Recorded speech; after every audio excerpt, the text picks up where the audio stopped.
تو یہ تو اب ہر ذی شعور انسان کو نظر آ رہا ہے کہ معیشت مستحکم ہے، تو ان مذاکرات کا مقصد سیاسی استحکام ہے۔ اور دیکھیے تحریک انصاف نے 26ویں آئینی ترمیم میں بھی اپنا کردار ادا کیا، مولانا فضل الرحمان صاحب کے ساتھ ان کے مذاکرات ہوئے اور وہ اس معاملے کو آگے لے کے چلے، اور ان کے کہنے پہ بہت ساری شکیں نکالی بھی گئی، مگر یہ اپنی جگہ پہ یہ نہیں ہو سکتا کہ اس کی آڑ میں 9 مئی جیسے واقعات کو ہم فراموش کر دیں، بھلا دیں یا اس پہ کوئی کمپرومائز کر لیں۔ وہ جو سزائیں ہوئی ہیں 25 لوگوں کو پہلے، 60 لوگوں کو بعد میں، جو 85 لوگوں کو سزائیں ہوئی ہیں ان کے خلاف ناقابل تردید ثبوت موجود تھے، ان کو وہاں پہ دیکھا گیا تھا جلاؤ گراؤ کرتے ہوئے، توڑ پھوڑ کرتے ہوئے۔ تو جو ملک دشمنی ہوئی ہے اگر اس پہ کوئی معافی ہو جائے یا اس ملک دشمنی کو بلا دیا جائے تو پھر ایک شخص جو کوئی بھی جرم کرتا ہے تو کیا پاکستان کی تمام جیلوں کے دروازے کھول دیے جائیں؟ تو یہ قطعاً مقصد نہیں ہے۔ جو جرائم اپنی جگہ موجود ہیں مگر استحکام کے لیے، معیشت کے لیے، سیاسی استحکام کے لیے آگے بڑھ رہے ہیں۔ تو D G I S P R نے جو کل پریس کانفرنس کی بڑی وہ مفصل تھی ہر حوالے سے۔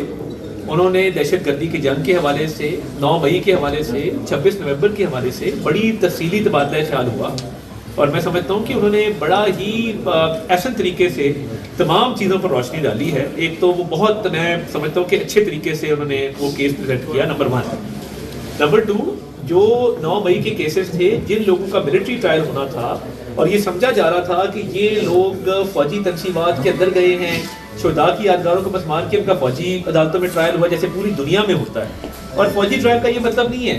فوجی ٹرائل کا مطلب یہ ہے کہ وکیل کا حق حاصل ہے، فیملی سے ملاقات کا حق حاصل ہے، ریکارڈ تک رسائی کا حق حاصل ہے، اس کے ساتھ ساتھ ایبسینشیا میں ٹرائل نہیں ہوتا، یعنی آپ کی موجودگی میں ٹرائل کیا جاتا ہے، اور اپیل کے 2 حق حاصل ہیں، ایک ملٹری اتھارٹیز کے اندر ہے اور ایک اس کے بعد ہائی کورٹ کے اندر ہے۔ تو جو فیئر ٹرائل کا پروسیس ہے وہ انشور کیا گیا ہے کہ رائٹ ٹو فیئر ٹرائل کو مینٹین کیا جائے۔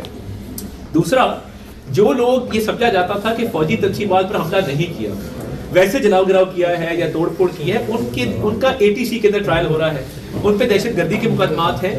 تو میں اکثر کہتا ہوتا ہوں کہ اگر آپ ریل پر سفر کر رہے ہوں اور آپ ریل کے اندر کوئی جرم کریں گے تو ریلوے پولیس اس کا نوٹس لے گی۔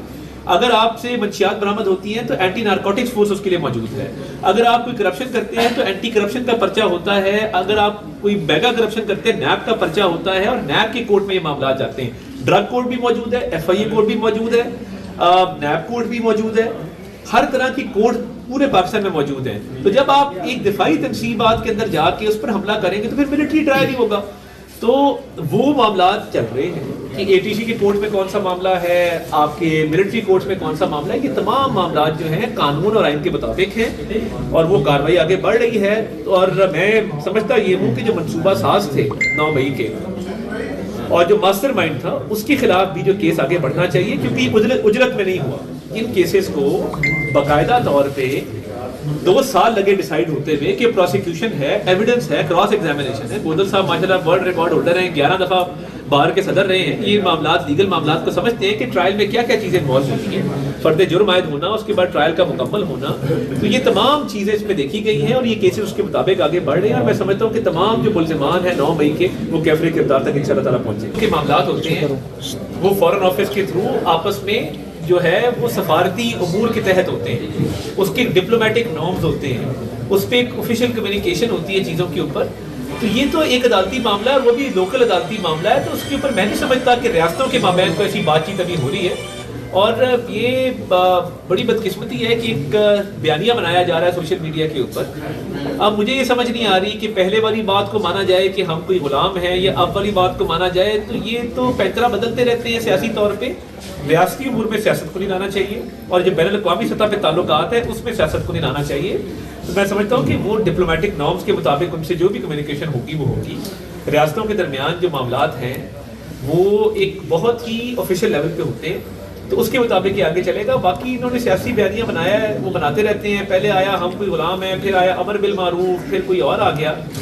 تو یہ تو ان کا وتیرہ ہے کہ ایک بات کرو پھر اس کو مکر جاؤ، کیونکہ اگر یہ ایک بات کہے کہ اس پہ نہ مکریں تو پھر ان کو ہم کوئی اور چیز کہیں گے، طریقے انتشار نہیں کہیں گے۔ عدلیہ کا اپنا کام ہے، ایگزیکٹو کا اپنا کام ہے، لیجسلیچر کا اپنا کام ہے۔ کیونکہ میں لیجسلیچر کا اور ایگزیکٹو کا نمائندہ ہوں، تو یہ کسی جوڈیشری کے نمائندے سے پوچھیں کہ اس پہ کیا بات ہے۔ آپ کا بھی تعلق ڈسٹرکٹ وزیر آباد سے ہے، ڈسٹرکٹ وزیر آباد کا باقاعدہ نوٹیفکیشن ہو چکا ہے، اور کیا اس کو کب تک فنکشنل کیا جائے گا، اور اس کے ساتھ ساتھ کیا کوئی گکھڑ کو تحصیل بنایا جا رہا ہے؟ میں یہ سمجھتا ہوں کہ وزیر آباد کو ڈسٹرکٹ کی حیثیت حاصل ہوئی، اور ہم نے ہمیشہ اس کاز کو آگے لے کے گئے ہیں، اور میں سمجھتا ہوں کہ وزیرآباد میں پراپر جو ہے وہ ڈسٹرکٹ آفس اسٹیبلش ہونے چاہیے، اور پراپر جو فنڈز کی بھی ترسیل ہوتی ہے صوبائی حکومت کی طرف سے وہ بھی ہونی چاہیے، اور اس کو جو ضلع کے تمام لوازمات ہوتے ہیں اس کو پورا ہونا چاہیے۔